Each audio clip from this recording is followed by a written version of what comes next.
Reptile, an X-File, by Nicole Griffith, age 11.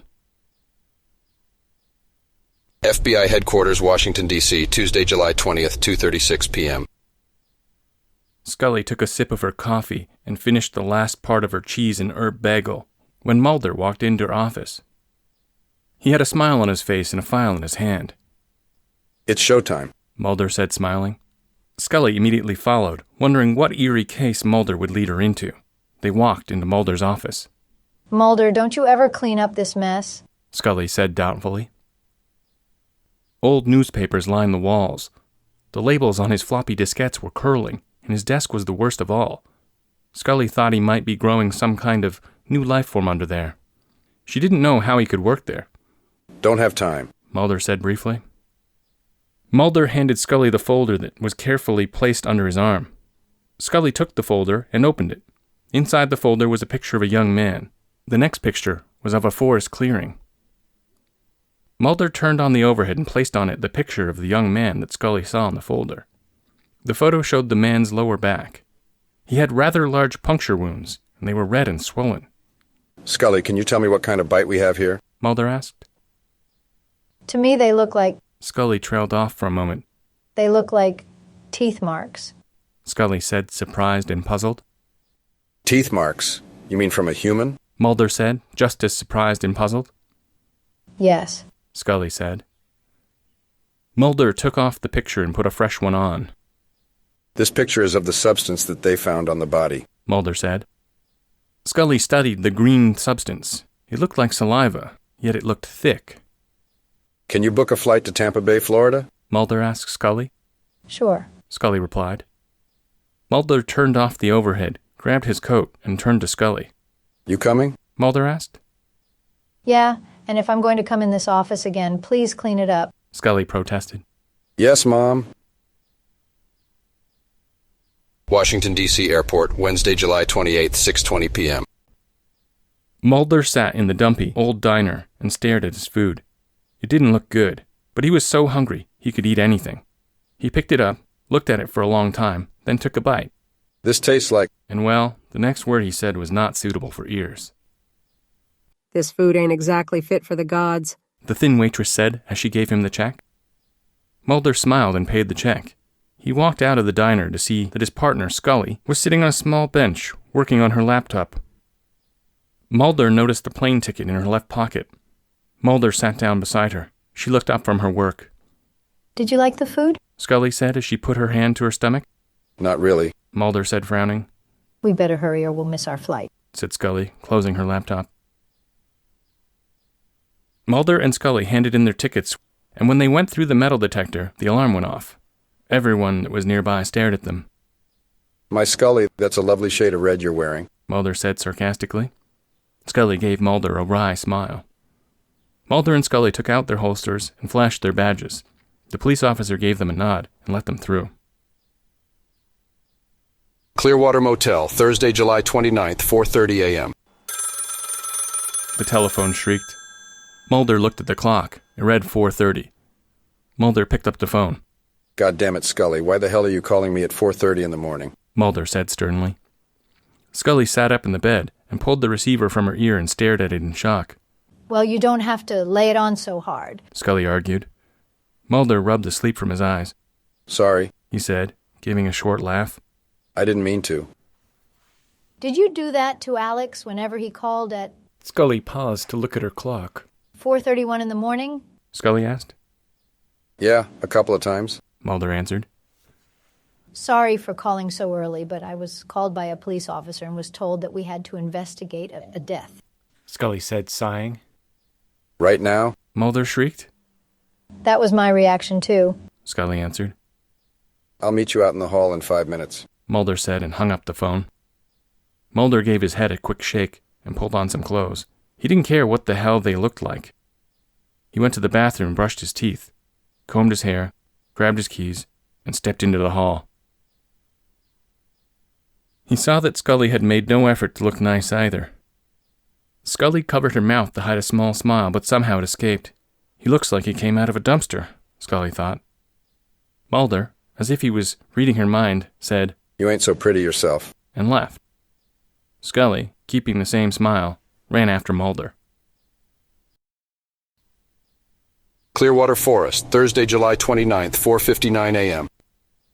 Scully leaned against the car, yawning uncontrollably. She took out a Kleenex and wiped her eyes. Scully looked over at Mulder. He was sitting on a log and was slapping his face to keep himself awake. I'd stop that if I were you. Scully said. Stop. Stop what? Mulder asked. Slapping your face. Scully answered. Why? Mulder asked. Because you look rather stupid slapping yourself. Scully told him. I don't care. Mulder said, lowering his voice. When the hell is the police officer getting here? We've been sitting here for half an hour. Mulder's voice grew with anger. Silence. Bitter silence. Scully looked down the road. 2 headlights shone brightly. Scully shielded her eyes from the brightness. The car came to a stop and out stepped a very tall man. Scully had to look up to see his face. She figured his height was 6'10". Sorry, had car trouble? Hi. I'm Officer Box. You must be Mulder and Scully. Even though Box knew them, they still flashed their ID cards. Box nodded, and they put away their badges. It's about a mile away.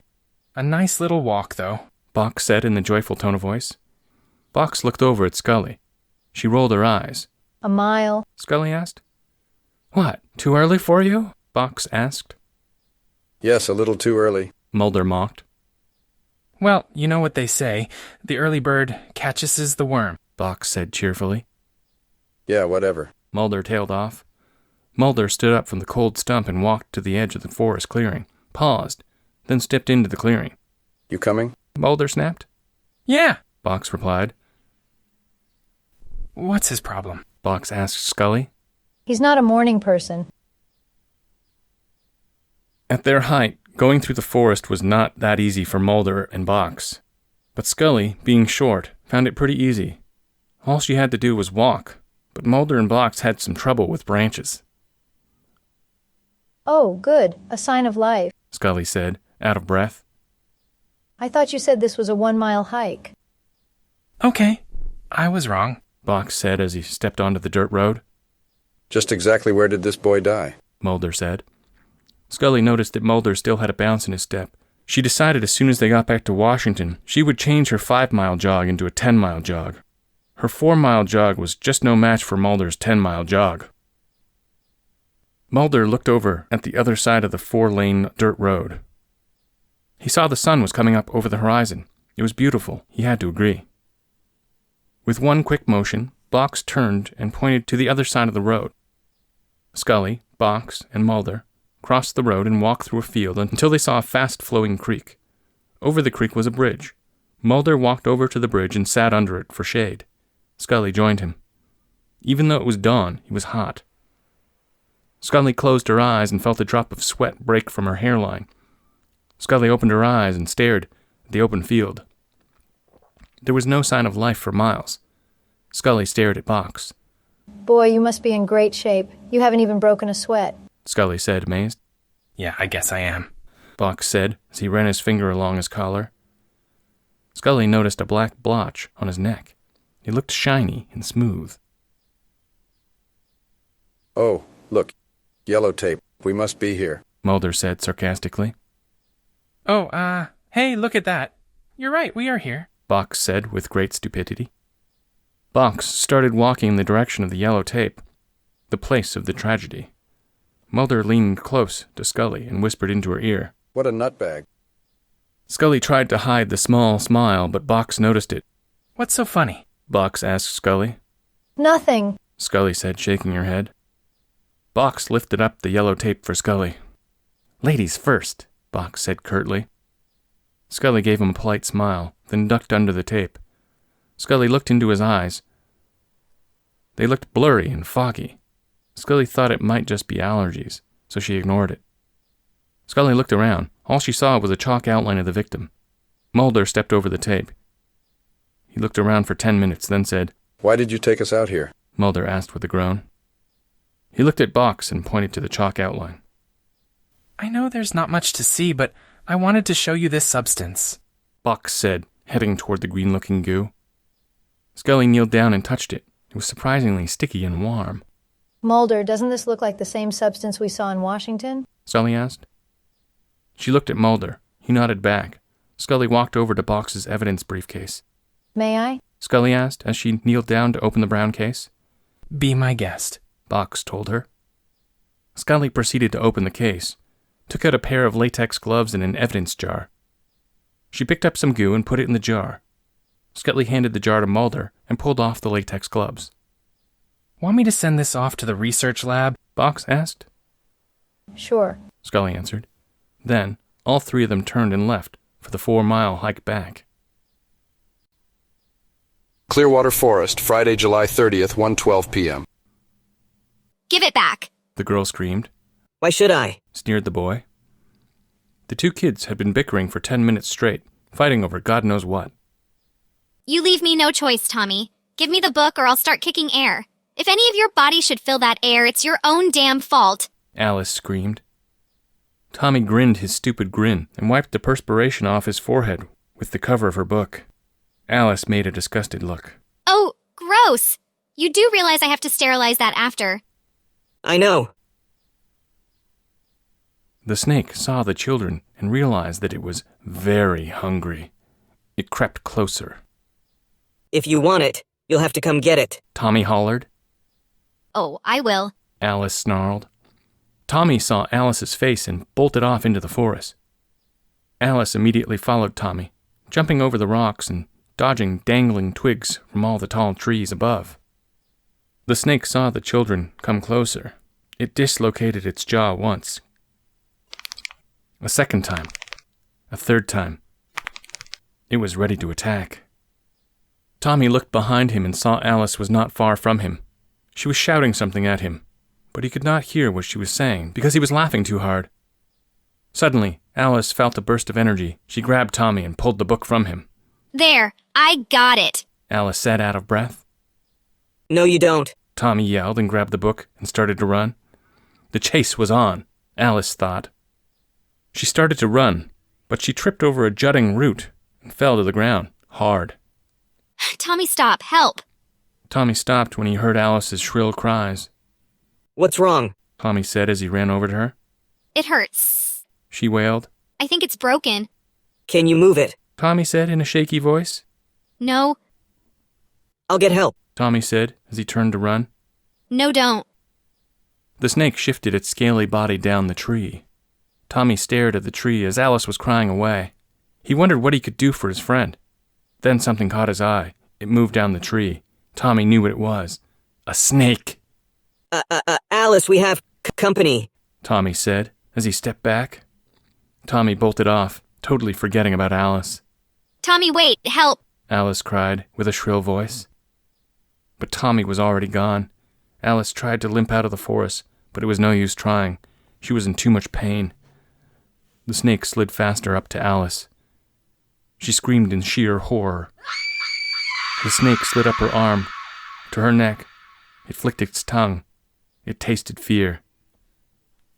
Alice saw its fangs that glimmered in the beaming sun. It started to wrap around her neck. Alice passed out. The snake squeezed her neck, breaking her tender bones. Her head went limp. The snake started to ingest the girl. Blood poured out of her neck. The snake was halfway down her body.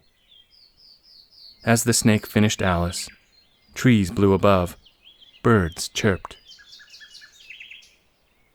Her book lay on the ground covered in blood. Book pages flapped in the wind, and the snake slithered back up the dark tree, waiting for the next victim. Clearwater Forest, Friday, July 30th, 2:42 p.m.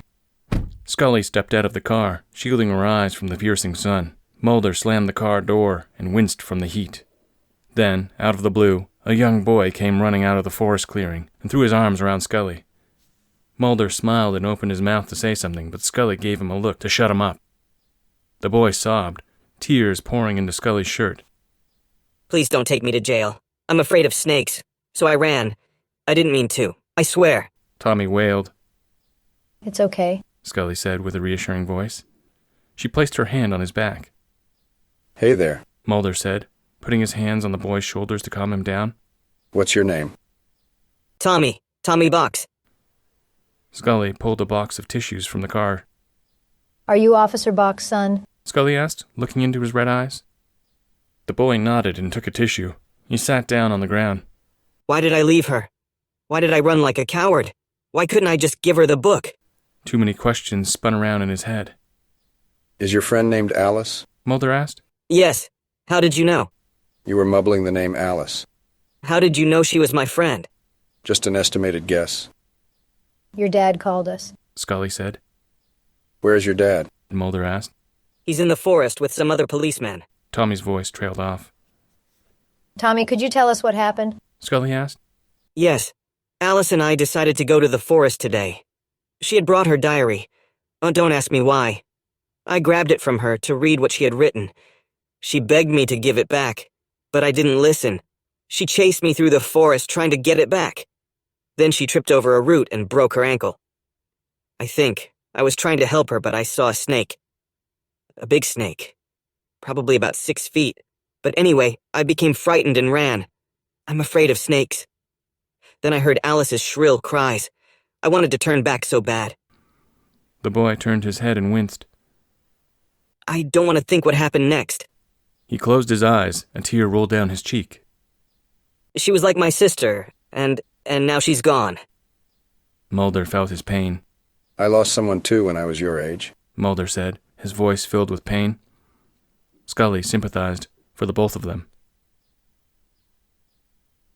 Clearwater Forest, Friday, July 30th, 5 p.m. Agent Mulder, Agent Scully. Box called. Out of the forest came a team of police and a weeping mother. Scully watched the mother walk to her car and drive off. Scully turned back to Box. He was wearing dark shades. This is all we found. Box pulled out a book and more of the green substance. Box let out a burp and put his hand to his stomach. Sorry, big lunch. Agent Scully, why don't you come with me to the research lab? They might have the results on this substance, Box said. Okay. Scully answered. Agent Mulder, can you take care of Tommy this afternoon? Box asked. Dad, I kind of want to be alone. Tommy said as he shifted his weight from foot to foot. Okay, son, Box said, putting a tough hand on the boy's shoulder. They all watched the boy walk away. Scully took Mulder's arm to whisper something in his ear. Box didn't sound that sympathetic for Tommy. No, he didn't. Mulder said in a daze. I'm coming back here tonight. Why? Scully asked. To find the truth. Mulder said. The truth about what, Mulder? What type of snake could eat a 12-year-old whole? So I'm coming back here to find out the truth. What really happened to Alice Bennett. Clearwater Forest, Friday, July 30th, 11:30 p.m. The snake shifted its scaly body down the tree to a large rock. It was ready to shed. Slowly, the snake pushed its scaly body out of its shell. The process took about 5 minutes. Then, with bright eyes and scales that looked like cloth mirrors gleaming in the pale moonlight, it slipped away. Clearwater Forest, Saturday, July 31st, 12:30 a.m. Mulder looked up at the moon. The pale moon danced in the night sky. He had to admit, it was creepy with the soft wind blowing in his ear. It sounded like it was whispering something, perhaps a name. There was no way of knowing. He put his hand to his pocket and felt his gun. It felt reassuring that he knew he had protection. He wished Scully was here. Mulder crept through the night trying to find the spot where Alice had died. Things looked so much different at night. Soon he had recognized the spot where Box had taken him. He pulled out his tape measure. You never know when you're going to need one, he had told Scully. Mulder searched the area. He waved his flashlight around. In the beam of light, Mulder saw a shedding of a snake. He walked over to it and squatted down to measure it. It was 6'10". Mulder sat there in a daze for a few minutes, thinking, wondering. Then it clicked. Box. Box. He mumbled. It was Box. This snake was Box. It had to be. Box is 6'10". The snake is 6'10". Box didn't sweat. Snakes kept themselves cool. The patch of black on Box's neck, Scales, blurry eyes, getting ready to shed. The clues were all like puzzle pieces. They all fit. Mulder let out a cry of relief. He picked up his cell phone and called Scully. Scully picked up the phone. Scully, come here quick. Mulder said briefly and hung up the phone. Scully hung up, grabbed her keys, and left. When Scully got to the forest, a heavy rain started to pour. When she got to the area where Mulder was, she was soaked. Mulder stood there smiling in the rain, soaked too. You've got something on your mind. Scully said. Mulder nodded. Scully. Mulder said, putting his hand on her slender shoulders. I know who it is. The snake. I know who it is. It's Box. Everything fits. He's the snake. You mean he can mutate into a snake? Scully asked, smiling. Mulder nodded with a sheepish grin. Scully broke out laughing. Mulder did too.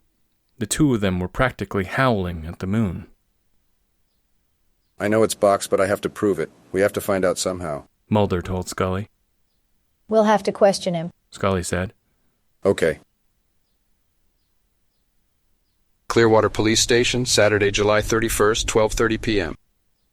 Mulder and Scully walked down the hall to Box's office. Ready? Mulder asked. Ready? Scully said.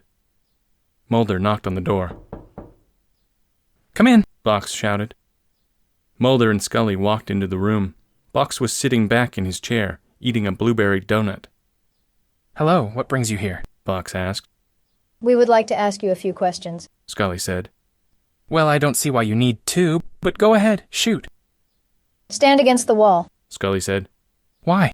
Just do it. Scully ordered. Mulder was impressed. Box got up and stood against the wall. Mulder measured Box. 6'10". Mulder said. Scully pulled down his collar and looked at his neck. She saw a patch of scales just like before. Agents Mulder and Scully, this questioning is preposterous. We're just trying to find out the truth. Mulder said, smiling. Where exactly were you at 2 p.m. yesterday afternoon? Scully asked. Box looked at Scully. Her eyes burned through his, trying to find the bitter truth. Why, I was with my humble family, for your information. A likely story. Scully said coldly. Mulder put his hand on Scully's back and led her out of the office. It's him. Scully said. Scully and Mulder walked down the hall, their shoes echoing on the cold floor. Box sat in his office scowling, planning an evil plot. They revealed my secrets. No one must know. No one. Scully's motel room, Saturday, July 31st, 1:30 p.m. The telephone shrieked. Hello? Scully said. Scully, come to the forest now. The disguised voice told her. But why? Scully got cut off. She thought the voice sounded like Mulder's voice, so she grabbed her pistol and left. Mulder's motel room, Saturday, July 31st, 1:31 p.m. Mulder's telephone rang. Mulder here. Hello, Mulder. This is Scully. Come to the forest now. The voice said. Okay. Mulder said. Mulder grabbed his car keys and left. Mulder opened the car door. Usually he and Scully would use the same car, but this time they had separate cars. Mulder wanted to use as much of the Bureau's money as he could. He was mad at A.D. Skinner right now. Scully told him not to, but he insisted that they should get separate cars.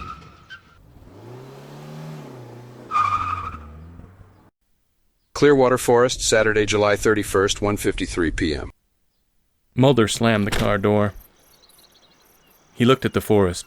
It was peaceful and still. Scully pulled up minutes later.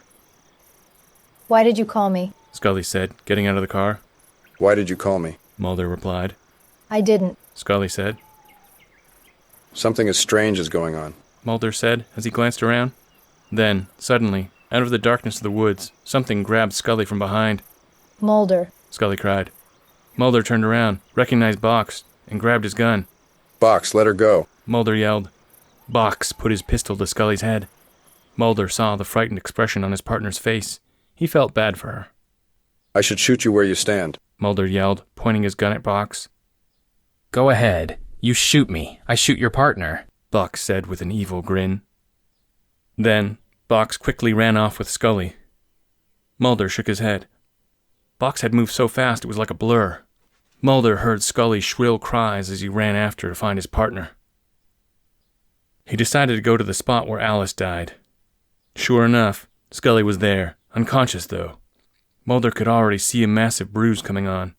Mulder ran up to Scully and tried to untie her from the thick ropes, but he too was knocked unconscious by something from behind. When Mulder awoke, he saw he was tied to a tree. Scully was still tied up on the ground. Mulder saw the massive bump on her forehead. Blood trickled down her forehead. Arg. Mulder groaned, head throbbing. Mulder. Scully groaned, trying to get up. Scully, are you okay? Yeah, I think. Scully mumbled. Just then, Box appeared. Mulder saw the evil grin on Box's face. Agent Mulder, you woke up just in time to see me devour your partner. Mulder stood there watching Box's every move. I'm going to eat your partner, then I'm going to shoot you, Box said, smiling. Have you ever wondered how a snake can eat a human whole? Well, now you're going to see the live show.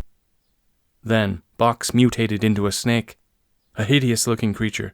His skin began to scale at an enormous rate, enclosing his limbs. He dropped to the ground and slithered up to Scully. Mulder. Scully panicked. The snake slid faster. It crawled up her leg.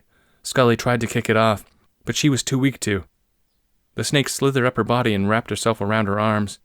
The snake flicked its tongue and squeezed. Mulder saw Scully's face fill with pain. Then he heard a crack. The snake had broken Scully's arm. Mulder saw tears fall from Scully's eyes. He wished he could do something for her. Then Mulder thought about his gun. He managed to wiggle out of the thick ropes. Mulder. Scully yelled. Mulder looked at Scully. The snake was moving up to her neck. Venom dripped down from the snake's mouth into her soft red hair. Mulder grabbed his gun and aimed. He didn't know when to shoot. Box was moving too fast. He didn't want to shoot Scully. The snake stopped for a minute, and Mulder shot, hitting the snake directly between the eyes. Blood spattered across Scully's face. Mulder untied himself and ran up to her, and untied her from the bulky rope. He saw that Box must have clawed her prior to his mutation, because there were 5 red strikes down her left cheek. Mulder helped Scully up and called for help on his cellular phone. The police arrived with paramedics. Are you okay, Scully? We need the paramedics here. Mulder yelled at the policeman.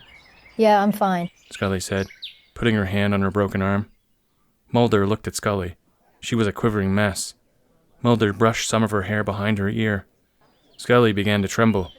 Mulder. She said quietly. Mulder wrapped her up in his arms, giving her a reassuring hug. Mulder's residence, Monday, August 2nd, 1:30 p.m. Mulder sat down on his couch with a pad of lined paper and a ballpoint pen. He was going to jot down some notes before he did the final report. He wrote about the death of Alice Bennett, and how it was not accidental. He wrote about the green substance that was snake venom. He also wrote about the mutation process, and how Box was the snake. The last thing he wrote was of Scully's injuries. Mulder sighed and looked up from his work. Another X-Files case finished.